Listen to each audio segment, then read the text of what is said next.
శ్రీశైలం పోతే కూడా ఆడ దర్గాను మొక్కి సాక్షి గణపతిని మొక్కాలి అని ఒక ప్రచారం ప్రారంభమవుతుంది.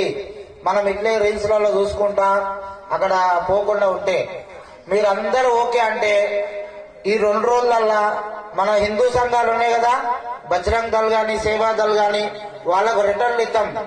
ఎందుకంటే ఏం చేసినా ప్రతి ఒక్కరిని కలుపుకొని పోవాలి. ఇప్పుడు ఏమైతుందంటే ఈ స్వాములలో కూడా మనల్లో కూడా రాజకీయాలైనవి. రాజకీయ పార్టీలు కాదు, శివస్వాములు అంటే వాళ్ళే చూసుకుంటారు, హిందూ సంఘాలు రారు. మనం అందరం కలిసి ఏ మండలంలో ఆ మండలంలో హిందూ సమాజాలు ఉంటాయి కదా, బజరంగ్ దళ్ గాని సేవా ఏదో ఉన్నాయి కదా, ఇంకా రకరకాలుగా వాళ్ళందరికీ లెటర్లు ఇవ్వాలి. రేపు ఎల్లుండి లెటర్లు ఇవ్వాలి. ఏమని ఇవ్వాలి? ఆడ దర్గా కట్టిర్రు, దాన్ని ఖండించనికే శ్రీశైలం ఈవోకు లెటర్ రాయాలి.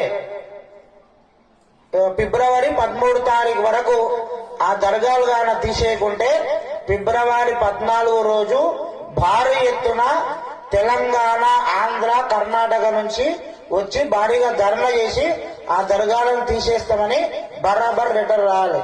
అది ఎవరి సొత్తు కాదు, మన హిందువుల సొత్తు, ముస్లింలది కాదు. ఓకేనా?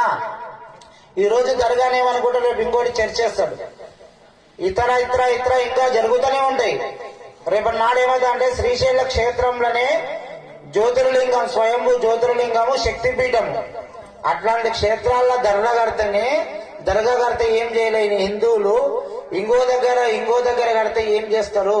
ఇప్పుడు మాలేసిన లేకుంటే ఆ మాట మాట్లాడుతుంది కానీ ఏం చేస్తారు అనే కాడికి వస్తుంది. ఆ పరిస్థితి రానియొద్దు. అందరూ ఇక్కడ ఏ మండలం నుంచి ఎవరు వచ్చారో తెలియదు. రేపు ఎల్లుండి గురుస్వాములందరూ కూడా దీనిని బాధ్యతగా తీసుకోవాలి. బాధ్యతగా తీసుకోకుండా రీల్స్ చూసుకుంటా ఉన్నామనుకో మనము పతనం అయిపోవడం ఖాయం.